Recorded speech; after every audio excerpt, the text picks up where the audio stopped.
Welcome back to Bill's Gaming Outpost, and here we are again with Astroneer, the Megatech DLC.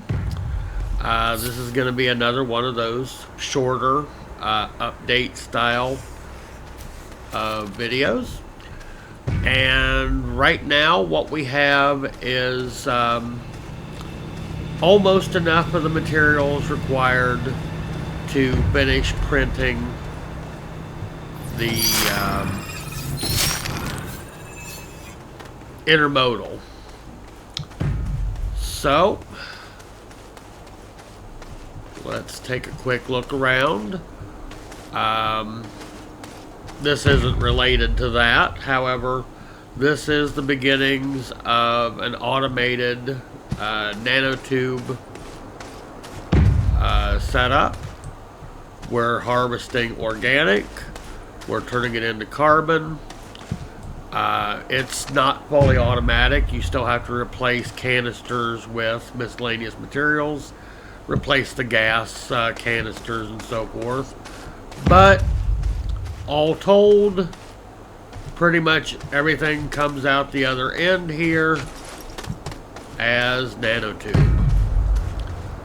I know it's far from perfect, but considering I'm not using any logic and it actually looks a whole lot neater than most of my base, I'm still kind of proud of it. You might also notice that I have more rail set up now than I had before. You might hear that thumping in the background. I have a couple of auto extractors up and running.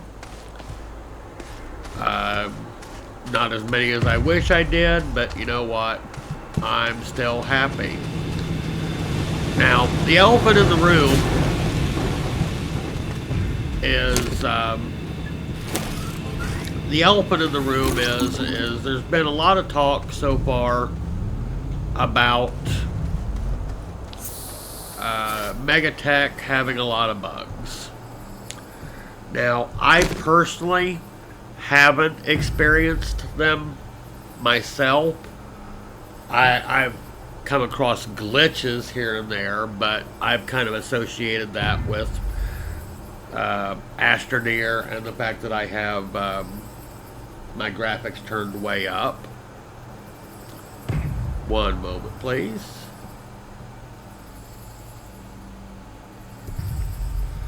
Okay, I'm sorry about that little brief interruption there. I thought I was about to sneeze, and I also realized I hadn't turned off all kinds of excess noise generators, mainly my notifications on my phone and whatnot. So I was just trying to make sure that I actually was properly prepared.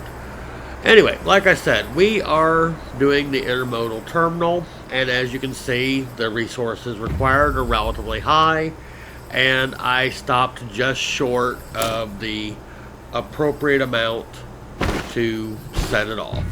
So we need 3 more resin, which I darn well better have. Lo and behold. Let's see, we can drop that off for right now. Excellent.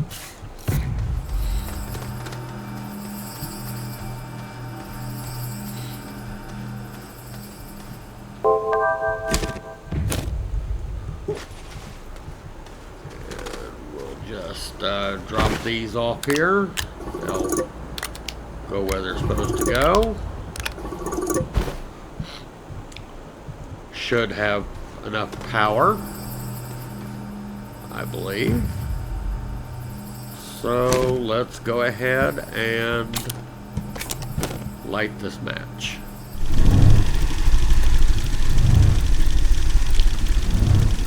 Now, when I first did the DLS, I didn't have enough power, and one of the hot fixes that came out on more or less day 1 also had a bug with, or a misunderstanding / bug involving whether or not the canisters or other material items had to be set for dispense or not dispense.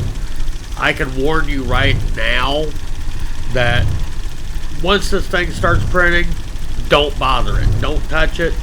You remove something, you can basically brick this particular build. It does not recover well from tampering. That's the best way to put it. So, anyway, it is currently printing. Kind of a nice little animation for that. And it's basically giving me credit for it. There we go. Now, of course, this thing isn't really worth a whole lot until there's a second one of these elsewhere. And obviously I don't have the resources for that right here and right now. And obviously I have to deal with setting up the anchor and so forth. But let's go ahead and give a quick little update here on some of the other stuff. Of course, we still have the automated research. Slow but effective. Naturally, we have our train set up right here.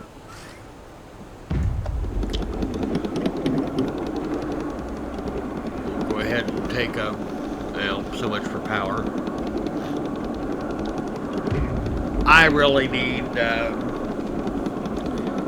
it's nothing short of amazing that I've gotten this far without lithium. The lithium that I have had has come from the trade platform, which is expensive compared to going and getting it yourself. But it is what it is. It's on my short list of things to do, obviously. Boy, this actually really is slow. But I have auto extractors set up down here on Silva. I also have auto extractors set up on, I believe, Glacia. I have a nice source of titanium now, which is always good. Lithium is definitely, on, like I said, on my short list. I don't want to keep trading just for it. Here is my resin auto extractor. One thing that I will note, and I already do know that I have my graphics turned up really high for the platform I'm running on right now, so I'll take part of the blame, but I'm averaging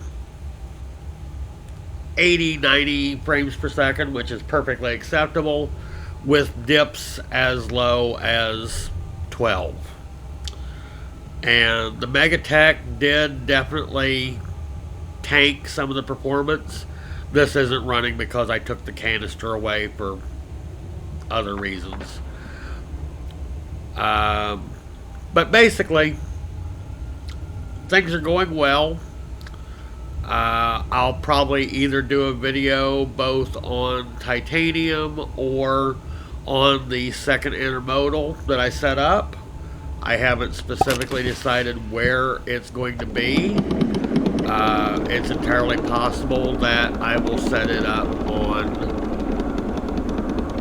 probably Calidor, but I haven't decided quite yet. If you have a suggestion, you know, feel free to drop it in the comments. Don't forget to like and subscribe.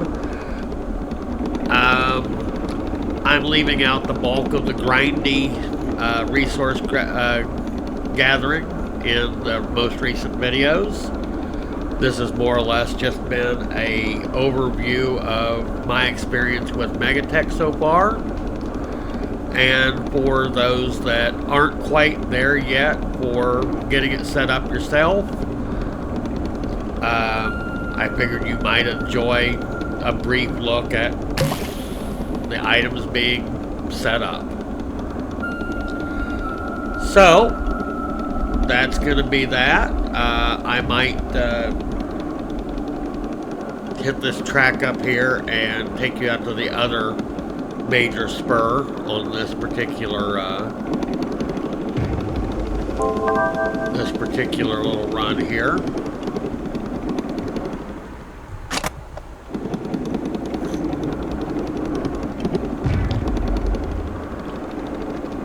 Like I said, there on the left is the beginnings of my semi-automatic nanotube.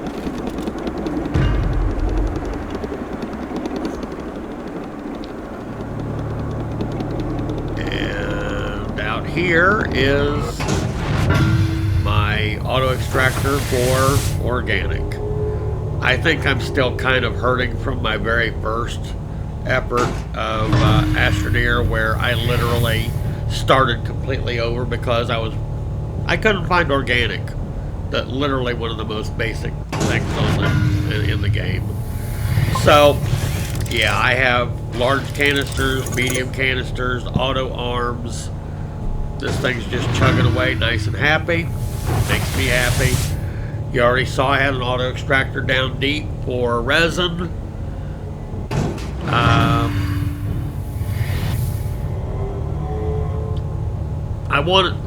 Assuming the intermodal works the way it's supposed to, and some people are saying that it doesn't,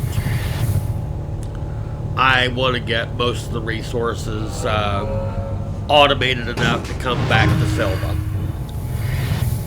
Anyway, that's going to be it for this little update slash look at my new toy slash Megatech constructions.